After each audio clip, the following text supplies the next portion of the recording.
You're listening to eLearnChat, where talk is knowledge.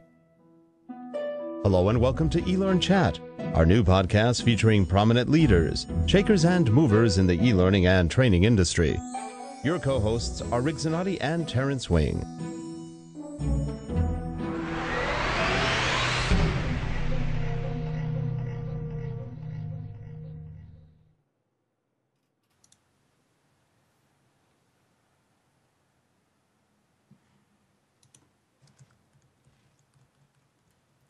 Hi everyone, I'm Rick Zanotti, and you are watching eLearnChat, where talk is knowledge.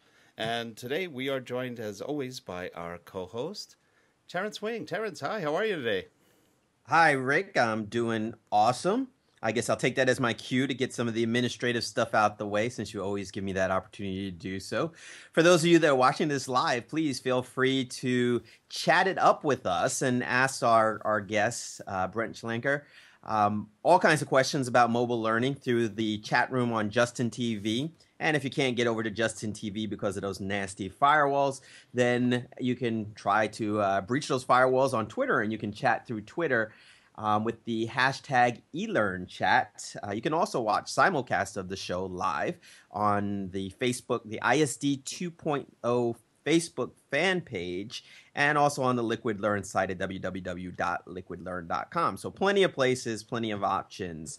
That is about all the announcements I have, Rick, so I'll throw it back over to you. Well, we're back here, and today we have a special guest, Brent Schlenker from the eLearning Guild. Hey, Brent, how are you today?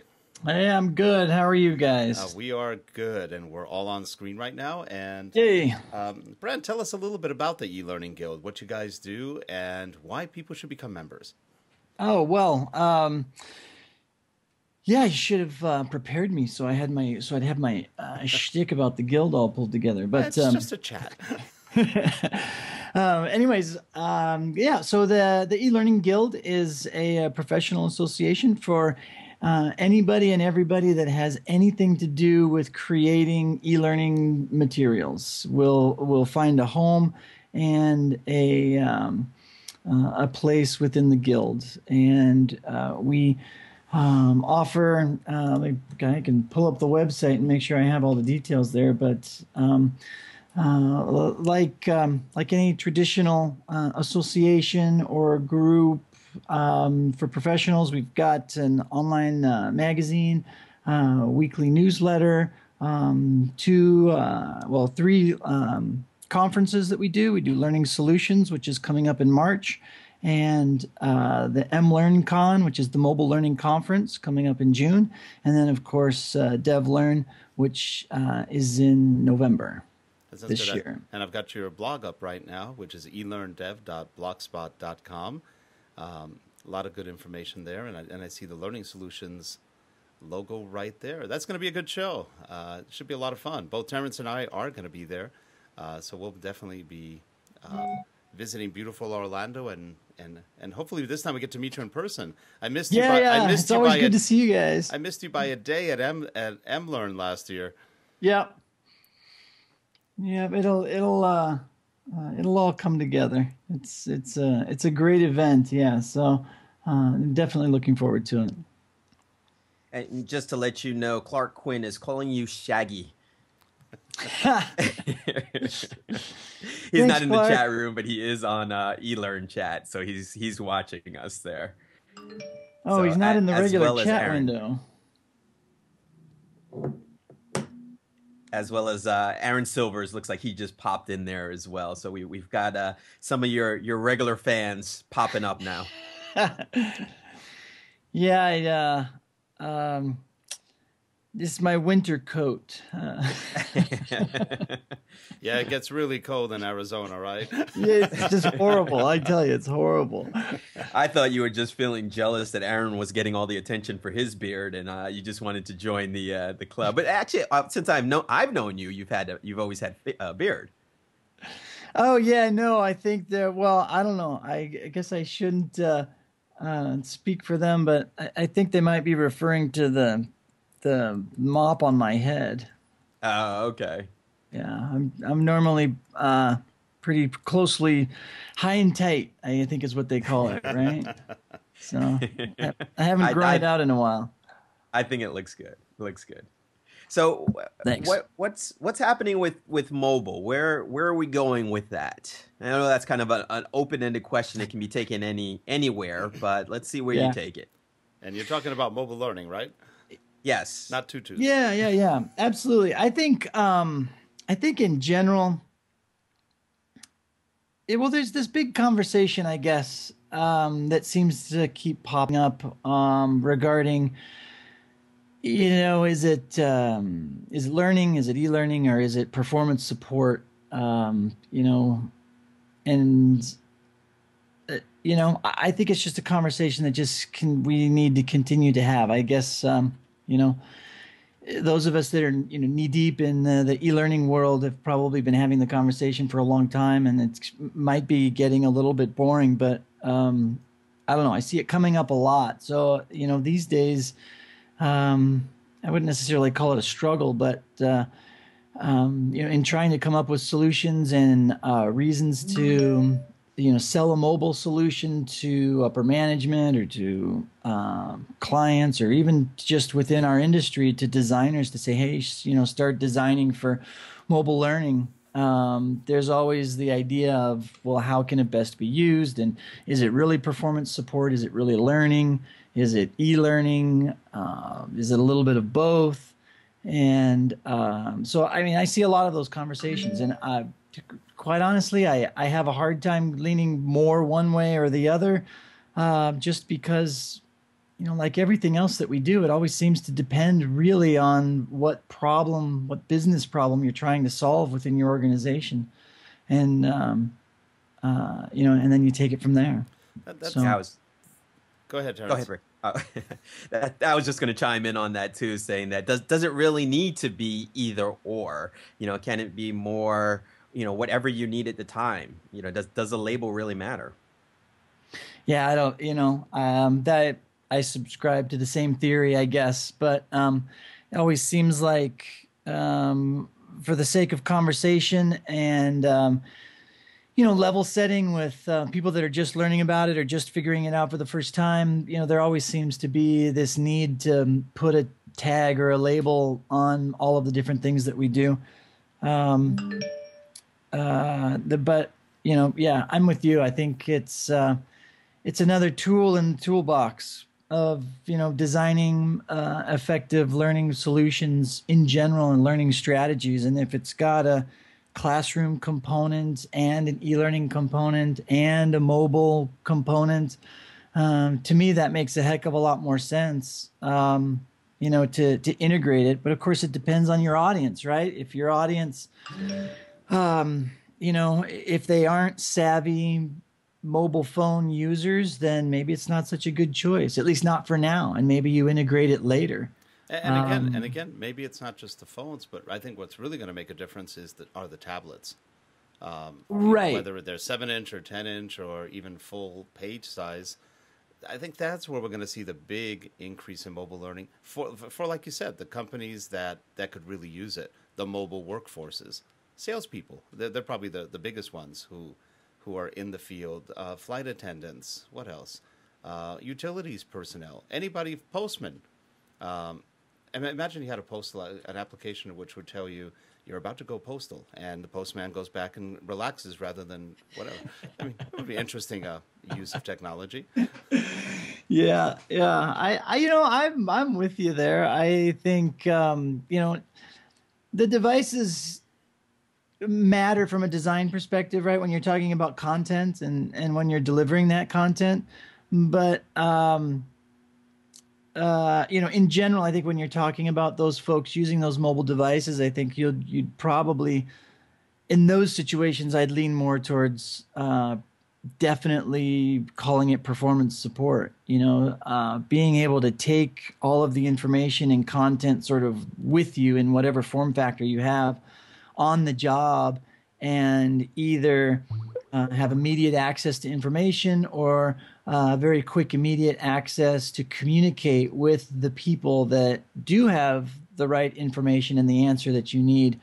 To me, that's the critical piece of where mobile learning comes in handy. Now, if, for example, those same workers that we referenced, have some downtime and they can actually go through a short learning module of some sort and actually focus on one particular area and study or learn something, whether it's about their job or about their career or it's a compliance thing, I think that's a bonus as well. But I think most people are looking at the mobile devices more from what you originally pointed out and what I would call and what everybody seems to call a performance support standpoint. Terrence, anything going on in the chat room? Now, there was a little bit of a question around a comment that somebody else made in the Clark had made regarding mobile is augmenting performance, and he did respond back to it. I'm trying to get his response into the chat window, but Brent, if you want, I know you didn't say that, but if you want to comment on what Clark has said, you definitely can with mobile augmenting performance. Well, yeah. I mean, I don't want to put words into Clark's mouth. I mean, in his book describes a lot of what he means by augmented performance. But when I think of that term, I'm sorry. What's the name of Clark's book? I've got it right here somewhere. Well, I think he's watching too. So Clark, make sure you tweet us your book title. I just don't want to get it wrong. Designing Mobile Learning, is that right, Clark? Yeah, Designing M-Learning. Yeah, looks like we're from the tweet stream. It's coming in as Designing M-Learning. Yeah, tapping into the mobile revolution for organizational performance. Fabulous book, by the way. I think Clark really nailed it, and he comes at it from a very pragmatic perspective, and really hits a home run with this particular book. So I would highly encourage anybody that's interested in figuring out how to make M-Learning work to definitely check it out. But I think when you're augmenting performance, I think it's another way of saying performance support. Giving people, workers, the ability to, like I said before, it's better. It's making us better, smarter, and faster at what we do. So instead of having to keep a lot of the knowledge in our heads as we go through our days working, it's great to know that we've got a tool that we can access not only just information and not only just consume information, but literally use it to reach out to large groups of people and ask a large audience a question that you may have when you're out in the field. So you're augmenting your performance with sort of your large social support network literally in your pocket wherever you go. Yeah, and think of the culture shift. 10, 11 years ago, nobody went to Google.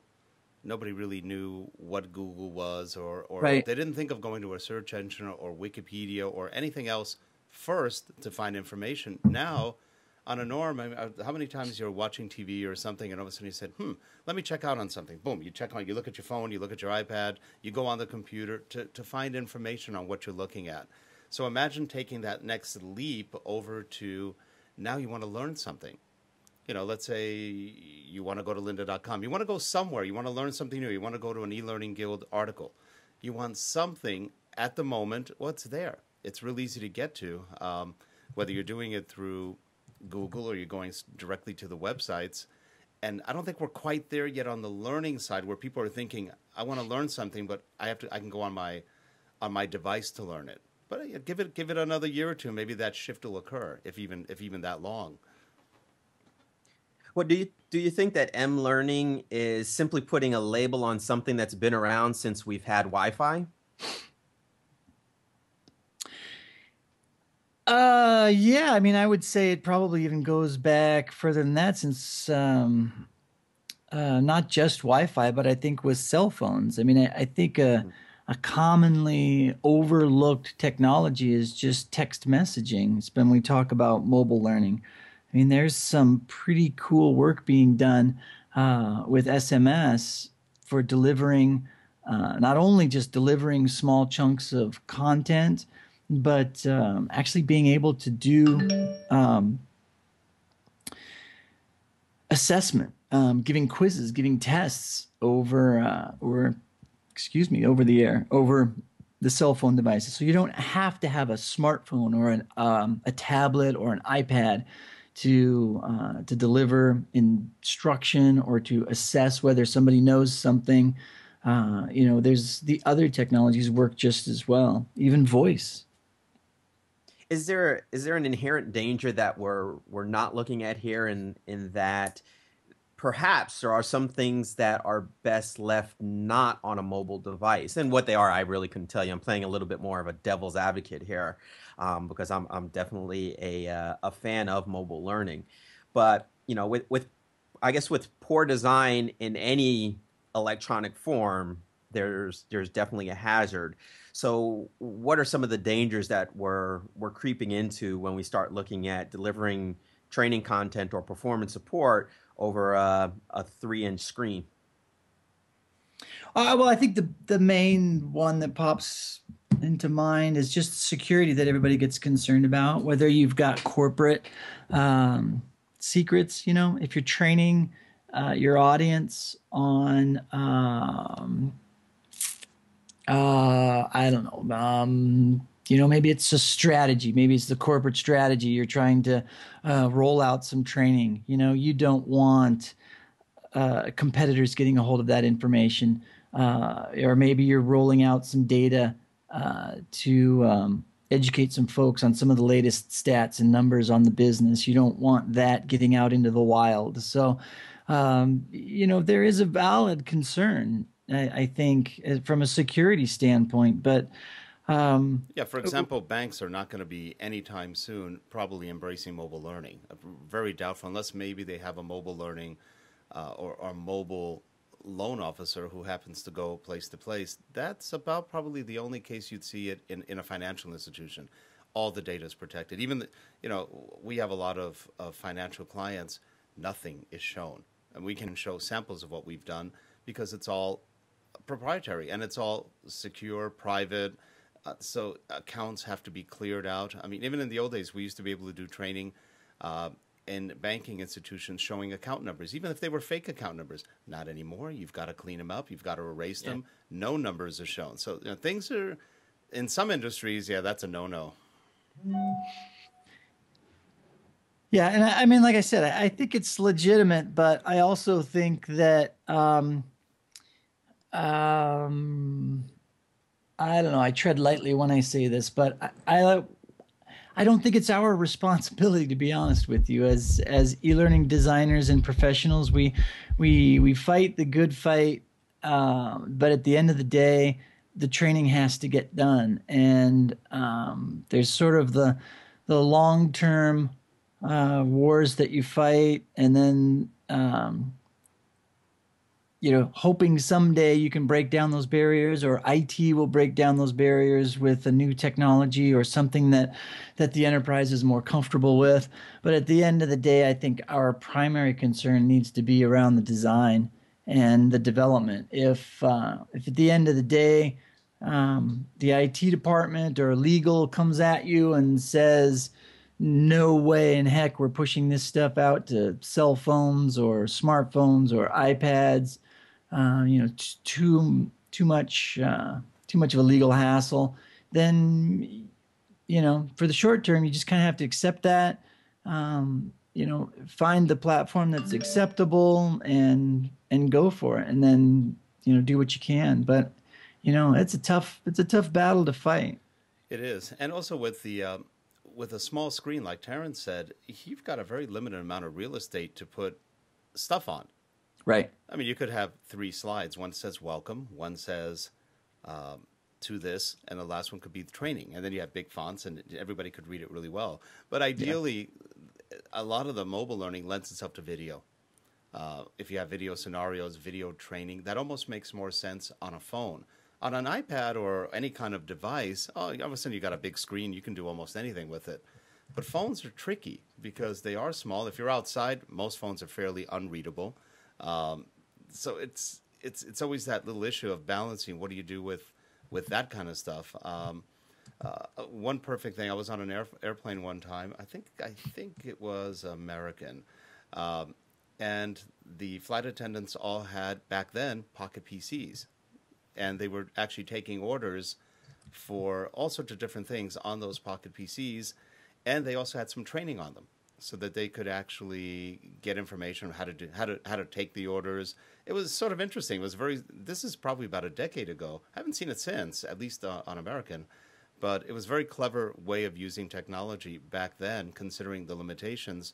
And Wi-Fi was still fairly unheard of. It was just very localized, and yet it worked.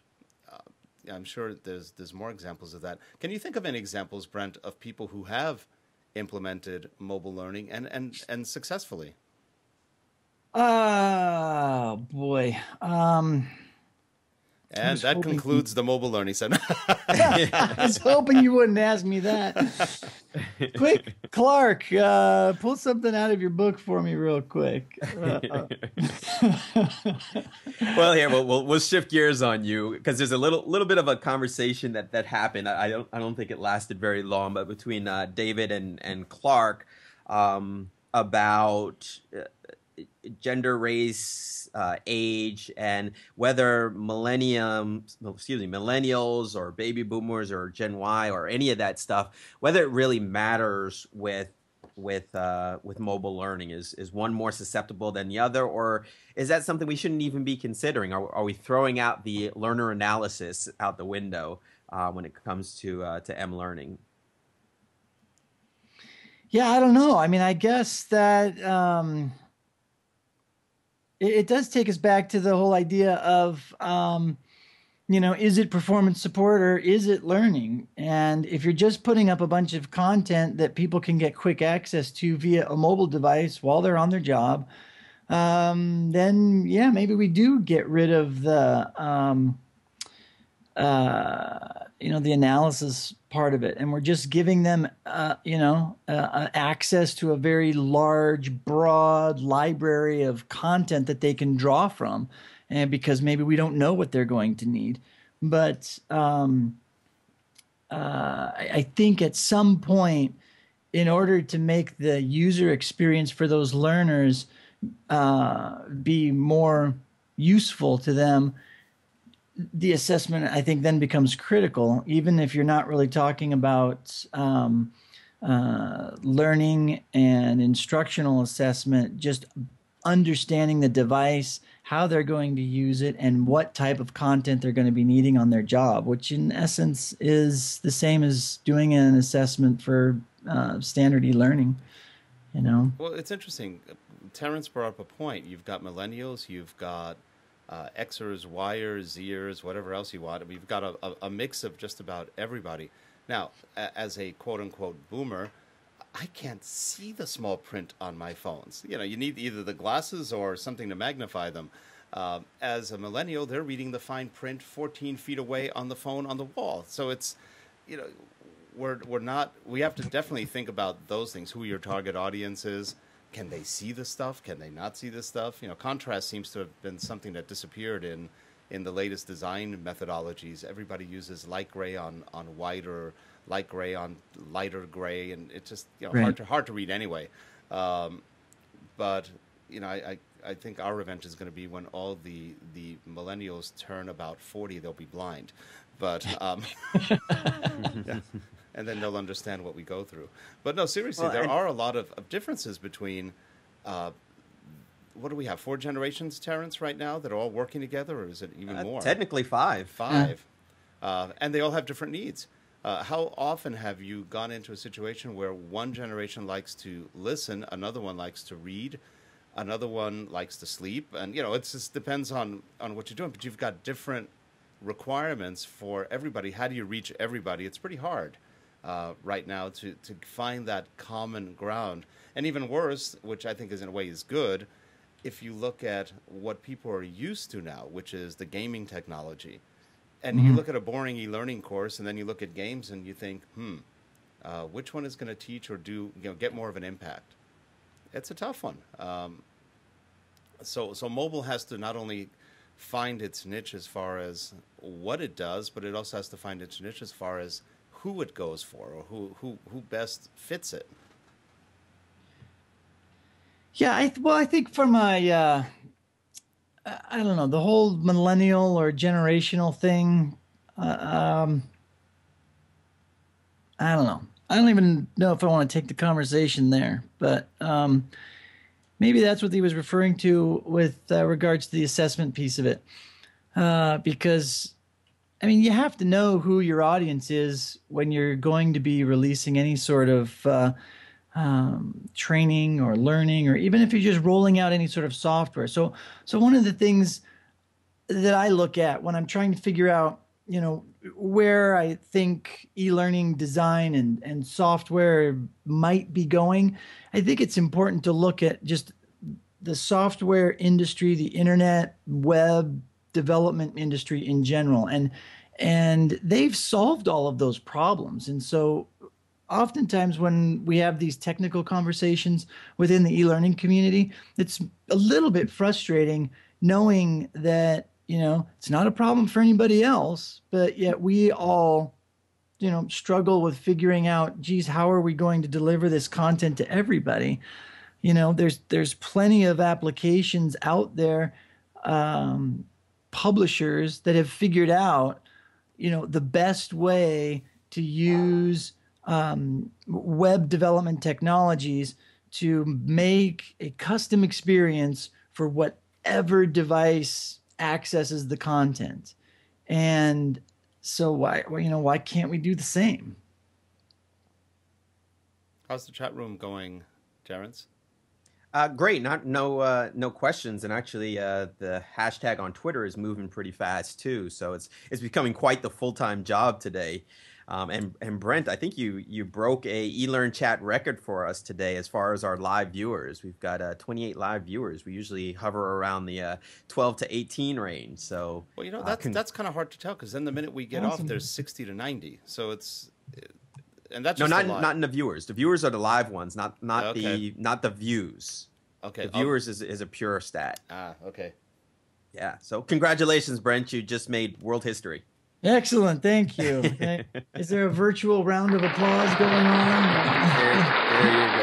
There you go. Well timed. Ask and you shall receive. Yes. All right, I'm trying. I've got to get the Twitter chat dialed up here. Give me a second.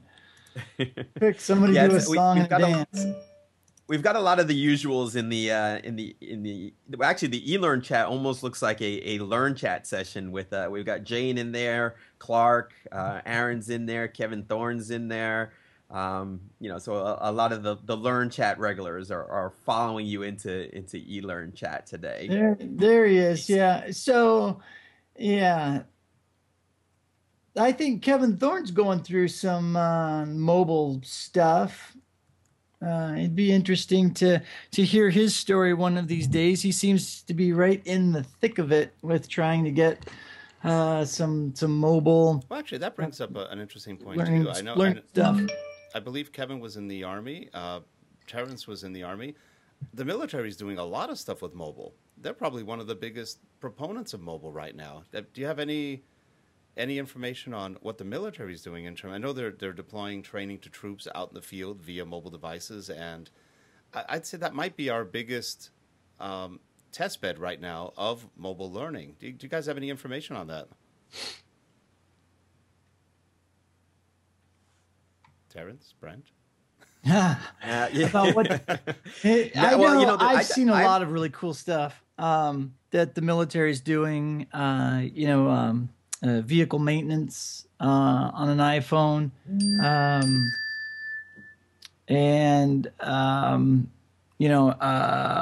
what am I trying to say? Language study, translation, using the actual device to communicate with non-English speaking communities. Being able to actually display pictures of what it is you're trying to say, or actually translate it live on the device if they have a connection. or a built-in library. There's being mobile is so incredibly important in to our military, to defense, to the boots on the ground. I mean, it's just a natural place for a lot of mobile learning to occur. I would say too that it's built into the culture because it's such a transient job. I was in the infantry when I was in the military, and oftentimes you're forward of garrison, and you don't have the luxury of, well, at the time I was in, there really wasn't a lot of electronic learning going on, but you weren't in front of your library where you could access that information. So there was a part of the culture that was called hip pocket training. And what that was as you were out wherever you were in the world, in the middle of some jungle or desert or whatever it happened to be, training still took place. It never stopped just because you weren't plugged into something or weren't connected. And as far as the electronic versions of that, I've been out for, gosh, almost 16, 17 years now. So I'd have to venture to say some of the things that I've seen seem much more advanced than when I was in the service. But I think mobile, not necessarily electronic mobile, but mobile has been a part of military culture probably since it's been around, just because of the sheer nature of it. And it's nothing like having the sweet sound of that drill sergeant in your ear whenever you're in the middle of anywhere, right? Absolutely. It still resonates. I still wake up screaming sometimes.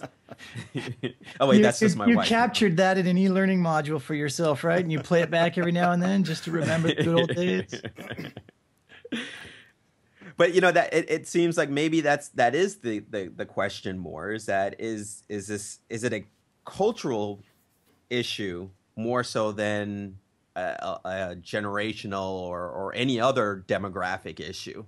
Yeah, I think when we're talking about e-learning in general, whether it's mobile or designing some sort of learning experience with technology, absolutely. What I've seen over the years, and I think we will continue to see, is that the biggest hurdle is the cultural side of it. And it feels to me like there's two ways to approach it. I mean, sometimes there's a business need that has to happen, and really, honestly, the best solution is to come up with some sort of technology solution, even though you may have to go through some training of that particular technology with the learners, and then but the value is still there. But in other cases, it's a matter of looking at the audience first and saying, where are these people at with their technology? What do they have? Do they are they on Facebook? Do you have a collection of people, a particular culture that is just Facebook crazy? Well, okay, sure, go ahead, leverage it. Are they familiar with SharePoint? Have they already been indoctrinated in the corporation into using and understanding how SharePoint works? Then yeah, use SharePoint. Absolutely use SharePoint as an e-learning delivery tool, or as a social networking tool, or I don't know if there's any modules that allow you to view SharePoint via a mobile device, maybe on a Windows mobile phone. I don't know. But I mean, yeah, absolutely. I think in general, I think it's helping the culture shift to being a little bit more accepting of the technology and teaching people how to be a little bit more digitally literate, I think is by far and away the largest hurdle that needs to be overcome in order for us to move forward in any of these spaces. But it seems like, at least with the youth, we're getting there. I mean, just about everybody is somewhat digitally literate. They're definitely phone literate. Yeah, and you know what? I just recently had an interesting experience. So I went to Arizona State University, and I guest lectured there, talking to a management leadership group, a large undergraduate class. It was a 300 level course and about 200 people in the class. And it was very, very eye-opening to me. I asked, how many of you know what Twitter is? And of course, everybody raised their hand. And I said, how many of you, how many of you, I kind of knew where it would be weighted. So I said, how many of you don't use Twitter? And I would say it easily was 90% of the class raised their hands. That's quite a bit. And it was amazing for that demographic. I mean, most people, the way I've been hearing people talk, it's like, oh yeah, the youth, yeah, they totally get this stuff, and they're on Twitter and they're on Facebook and blah blah blah, and they're all over doing all this cool stuff, and they're not. They text, and they might have a Facebook page and they might be into that. But even when I said, how many of you do Facebook, most of them hate it because their parents are on it. And they don't see any value. That was the thing. So the thing that really blew their minds, which was really fun for me, was showing them eLearnChat. The cool thing is the class just happens to be on Thursday nights, right when eLearnChat's going on. But the parents can still watch them on eLearnChat. What's that? The parents can still watch them on eLearnChat. Oh, yeah. But they weren't. But the thing that they were interested in was just value. They couldn't see any value in utilizing Twitter for anything. They're still stuck back in that early phase of when you first got on Twitter. I'm sure this happened to you guys too. It happened to me, and I can't think of anybody that it didn't happen to, unless people are just getting on now. But you got on it, and you don't have any followers. You're not following that many people, and so you're looking at it and you're like, what is it? What does it do? I don't. Do I tell people what I had on my bagel, and do I? What's there to learn, or how do I use this? But then you go away from it for a while, and then all of a sudden you start hearing other people talk about it, or you see it on a blog somewhere, and a friend of yours says, hey, follow me, hey this, hey that. Pretty soon, you start to get a few more people on it, and you start using it to communicate a little bit more often. Now you're back into it. Now you're starting to see some value in it. And so, when people see things like eLearnChat happening, and they're like, oh my gosh, are you serious? Literally all over the world at a particular time, people are jumping in and having a informal yet very structured conversation around a particular topic every week. That blows their minds. They're like, you're kidding me. They had no idea that not only could it be done, or that anybody was even actually doing it. Well, yeah, there's definitely a vibrant community on Twitter, which most people don't consider Twitter a place to be business-oriented. There's a ton of good business stuff on Twitter. But like you said, once you get into it, you kind of figure it out. The first tweet should always be, I'm lonely. Followers wanted. Well, it's always fun, too, to help people get involved. Every time I meet somebody that's new to it and they don't really get it, it's always fun to send that tweet out with their handle in it and say, hey, here's a new person. Everybody follow them. This is a person, this is a friend of mine. They're just getting into Twitter. Welcome them to the community. And go ahead. Does that make it, and perhaps it doesn't even need the label, but does that make eLearnChat a mobile learning application? I'd say only if you're out in the field doing it. Yeah, I would say only in the sense that if I'm not sitting at my desk, I can still participate. Mm-hmm. And I guess the reason why I asked that is because I've seen a couple of chats here, and I myself, I don't know if I could even answer this question, and perhaps you can, but where is the line? I mean, what do we call M-learning if we're going to start classifying things under that umbrella? What truly is the definition of M-learning? Yeah, and I'm still struggling with what's the definition of e-learning. So yeah.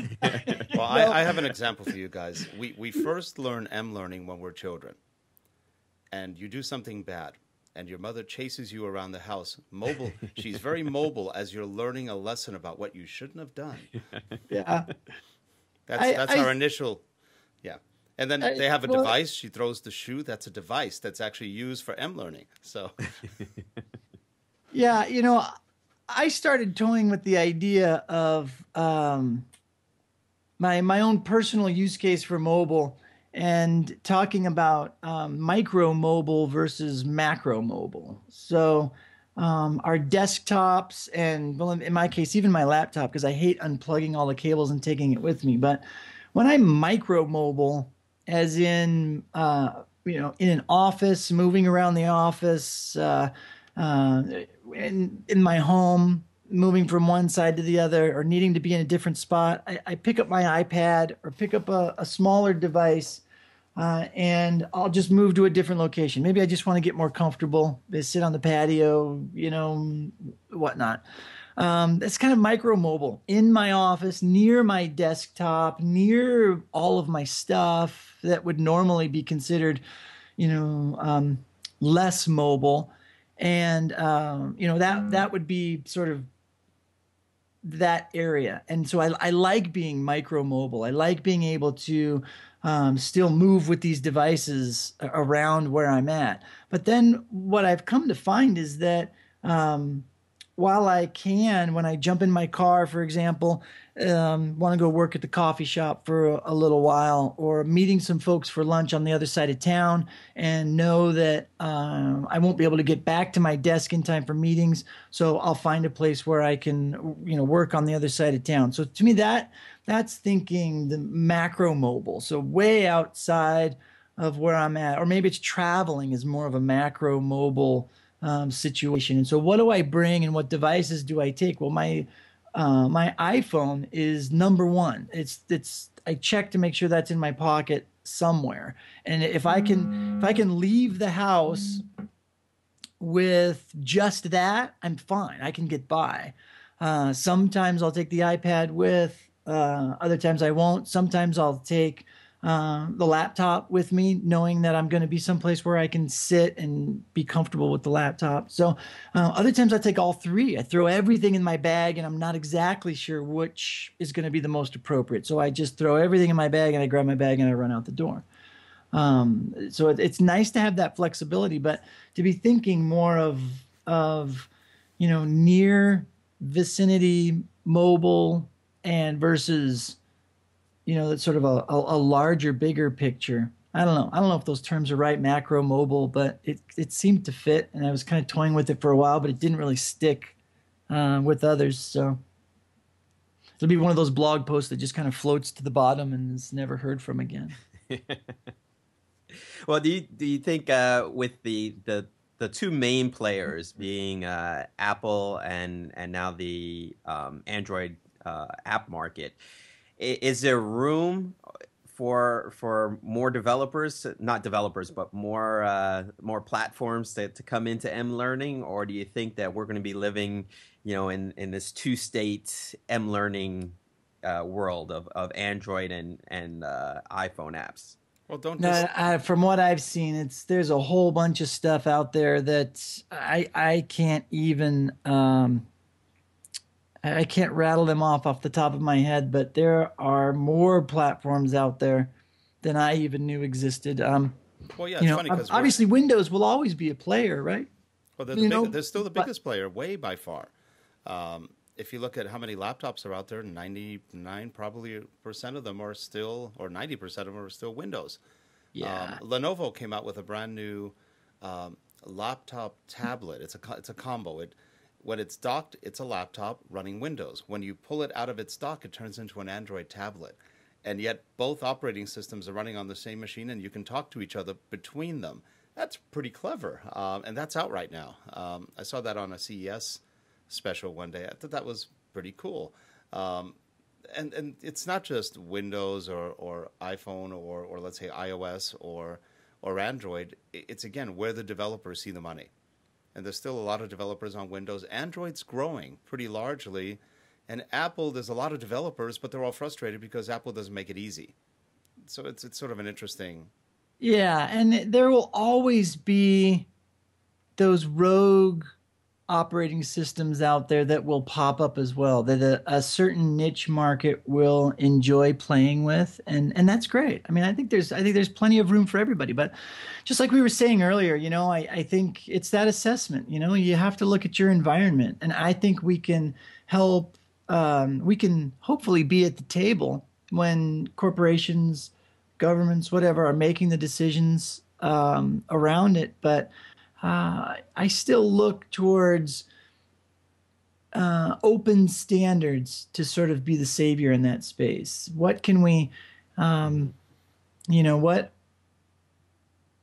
can we develop and deliver content that can reach the maximum number of devices, operating systems, and users?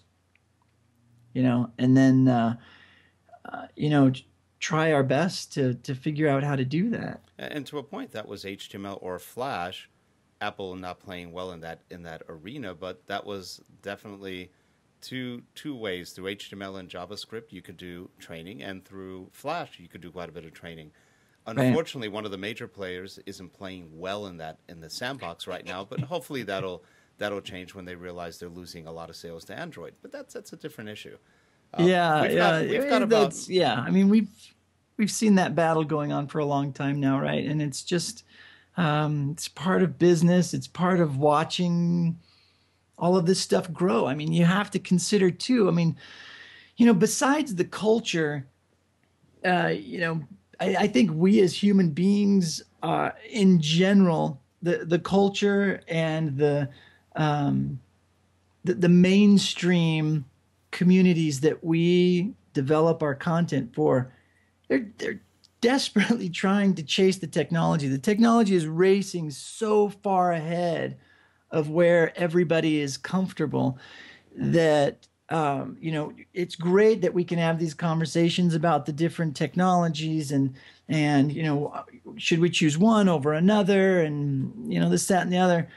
At the end of the day, people just want to turn on their device like they turn on their TV, and they want to see the content. They don't want to care if they're looking at Flash. They don't care if they're looking at Apple, if they're looking at Android. The majority of people are like, I need something. I need some content. I need to be entertained. I need to communicate with somebody. They don't care whose pocket they're lining. They just want the easiest, simplest method to get from point A to point B. And that's it. That's a good point, because more often than not, we as developers forget that. They don't care what we're developing in as long as it works. And that's, and I ran into this problem just recently with, of all things, you'd think we would have mastered just the standard website creating of a social network website or something like that. But oh, good Lord, this thing was the most unusable piece of software, and it had been rolled out to a whole community of softball teams and coaches, and it's completely and utterly unusable. And so, I mean, I just kind of have to roll my eyes that we still struggle with that kind of stuff. But it's not easy. No. Hey, Terrence, any other people in the chat room? We're going to wrap this up in about 5 minutes. Yeah, the chat room's been going crazy. The Twitter stream's been going crazy. It's kind of hard to keep track of all the different conversations that are happening. But, Brent, one other question I do have, since many of our viewers are learning or e-learning professionals, how is the M-learning changing the core skill sets that we as learning professionals need to have? Well, I mean, I think like anything else, understanding the technology is critical. Screen size, how we design, from an artistic standpoint, how do we create our content? How do our users, our learners interact with their mobile devices as opposed to, looking at a really big full screen e-learning course. The differences between us, I think, needing to support informal learning and social learning And, how do we not necessarily track, but how do we incorporate and encourage, sharing of content and sharing of information, and how do we work that into the design that we do? Or at the very least, understand that it's happening and that we should encourage our learners to do that, and designing that into a curriculum of some sort, and just getting more creative. I think a lot of the problems, I said this before, and this might be a good way to end. A lot of the problems that we struggle with as e-learning designers and developers have already been solved. They've already been solved. It's just that we don't look outside of our little instructional design bubble to see them. We have people creating mobile content already, and they've figured out the technical hurdles. We don't have to go back and reinvent the wheel. How to, deal with, creating content that's flexible, that looks really great on an iPad, but looks really great on an iPhone and looks really great on the big screen. How do you make your content so that it's flexible, or utilize some sort of framework that automatically adjusts to different devices, different screen sizes and designs? It's that kind of stuff. Design in general has been around forever. There's, when we're talking about designing visual imagery, we need to look way outside of our community and look at how others are doing it in the most effective ways and emulate that. That's the piece I think that's really important. I think the most creative and the most innovative instructional designers all come from other disciplines and have some other creative skill that they bring to the table. Sure. And that's where the real value lies. That's true. Terrence, anything else going on in the chat room before we wrap up? No, it's like I said, the conversations are quite diverse and all over the place, and I think they'd open up a whole nother show. But it sounds like we definitely need to have Brent back, and we need to get Clark on here too to talk about what his research is finding. So I'll send the invitation out to Clark, and those of you that know Clark, put the pressure on him to come on the show. Well, it's all fresh on his brain after writing the book. That stuff is all right there. And I just saw the reminder that Josh Little's going to be on next week. He's awesome. So he's very, very smart guy and understands about building learning communities. So that'll be fun. I'll be in the chat room next week. Great. Yeah, that's Josh Little at Bloomfire. So you can go to bloomfire.com to see what he's about. But that's a great tool. And what's even great about that tool now is that he's got a free version on it too, an expanded free version. So that's always nice. Well, that's great. That's our music. That it is time to say goodbye. Hey, Brent, thanks a lot for joining us today. We really appreciate it. Thanks for having me. Yeah, it was great. I really appreciate it. We hope you come again, and we'll definitely see you in March. At Learning Solutions in Orlando, Florida. That's March 22nd, I believe? Yep. And don't forget about eLearnCon, since we're talking mobile, in June. eLearnCon in June. So you'll plenty of opportunity to meet Brent at these places, and I know we're going to be at those, so we hope to see you again real soon. And to everyone in the chat room, thank you so much for attending. Terrence, any final words?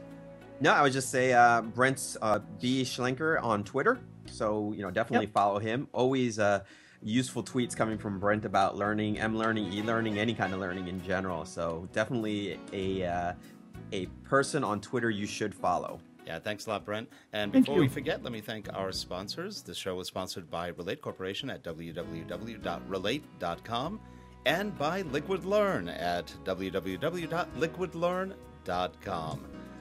And I guess that's it for today, guys. We will see you all next time. If you want to stay on for a second, Brent, we're still going to be live. We're just going to stop the podcast now. Goodbye, everyone.